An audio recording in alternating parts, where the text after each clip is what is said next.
So today I'm going to review the king of topical hair loss products, Minoxidil 0.2% and Finasteride 10%.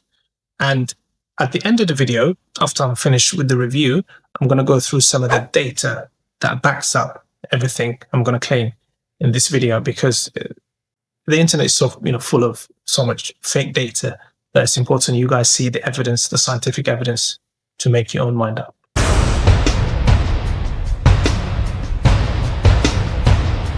So let me tell you a few things about this product. It's Minoxidil and Finasteride combination in 0.2% Finasteride with 10% Minoxidil. That's kind of the gold standard for topical hair loss products. This particular product obviously carries my own logo, my own company logo. And the way I got it is I've partnered up with a manufacturer, a world-class manufacturer in the UK who makes this product custom. That's the other thing. This product is custom made. So it's not on any shelf. Don't bother going into Google. You're not going to find it anywhere, because it's only made when someone gets prescribed this. That's when they actually make it fresh. And I'll explain why that is very, very useful a bit later. And the other thing is, it's made in the UK, but it's available. It can be shipped worldwide. So just some background about this product. The other thing is, you might notice that this product is marketed for hairline at the moment. And it's really, really good for the hairline, but it can also be used for the crown. But this particular one is labeled for the hairline of all hair types. And let me now go through, and I'll present the evidence, the scientific evidence, in a few slides later. Let me now go through why Minoxidil and Finasteride lotion. That has, the reason I called it a gold standard for topical hair loss products is because it has so many benefits.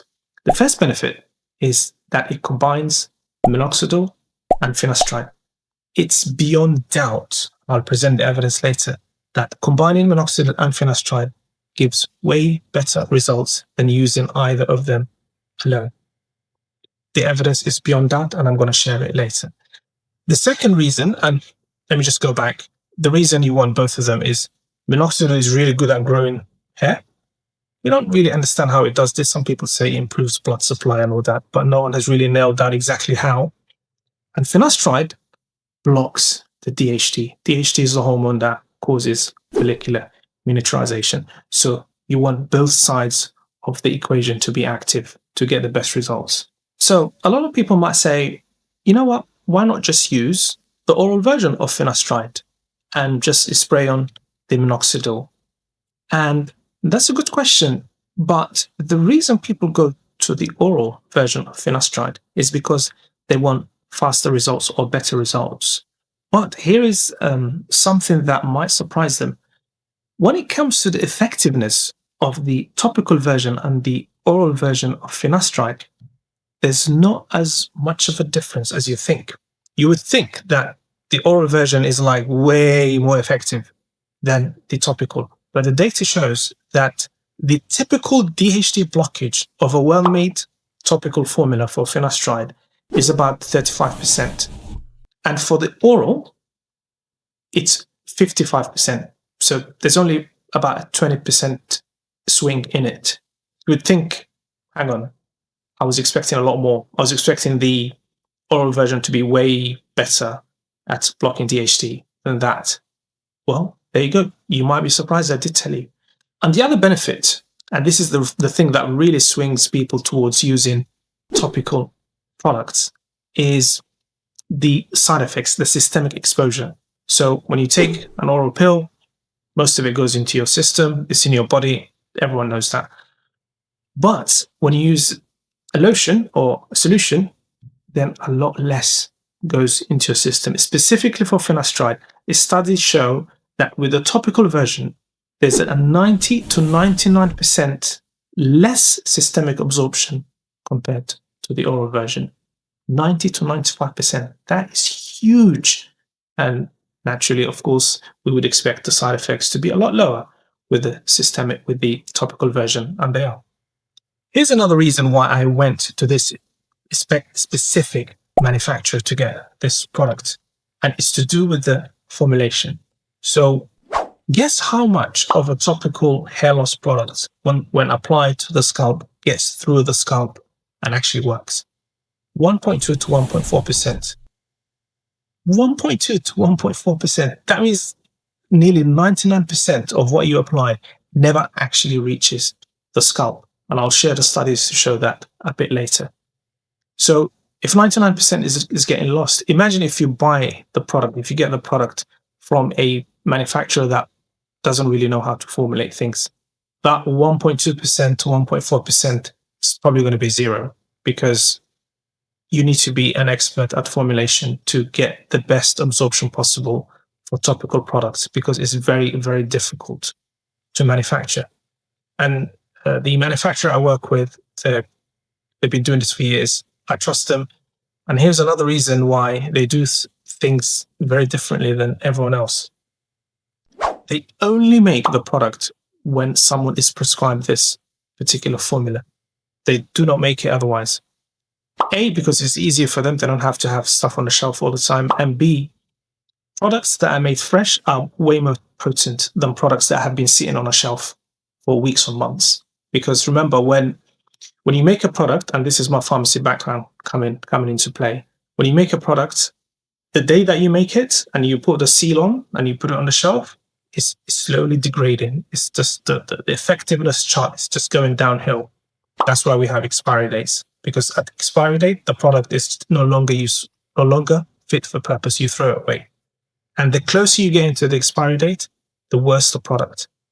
This is why when you get a product that was made 3 days before, you get in it at top potency. And I don't think there's any other, maybe there are, but I don't know. But I haven't come across any other manufacturers or pharmacies that have the same policy of making things fresh when ordered. Oh, let's talk a little bit specifically about this product. Obviously, it's marketed for hairline, and there's 60 mils here. So one spray twice a day. I think this could keep you for maybe 30 days. If some people are using it once a day, you can stretch it to 2 months. So it's actually value for money. And I'm going to put how much I paid for it, how much the cost was on the screen. But mind you, I did get a discount, so that's not a realistic price. Now I'm going to test this. I haven't actually opened it. And some of you might be asking, am I going to use this? I am going to use it because, the crown is not looking too clever these days. So I want to get there before it gets worse. So I'm going to do the smell test first, because I'm really obsessed about smell. So let's try it on my skin so that you know that this is a real product. It's not an empty bottle. Okay. Yeah. It's a bit greasy, but obviously that's the vehicle. That's the thing that transports the product into the skin. Let's do the smell test. I see what they did. And this is really clever. I expected nothing less. It's got a little bit of ethanol or alcohol, and research does show that ethanol improves the absorption of minoxidil. It's really, really, really good at helping more of the minoxidil make it through into the follicle. So that's a smart move. So what's coming through? It's got a slight perfumey smell and some alcohol as well. What I would also say is, because when I applied it, can you see the shine? Yeah, it's a bit shiny, isn't it? So if you are the kind of person that likes to put oil in your hair before you leave and all that, I'll just leave it. This is greasy enough. So you don't want to put oil on top of oil. It's just going to be too greasy. So I would say once you apply this, you pretty much let it dry and be good to go.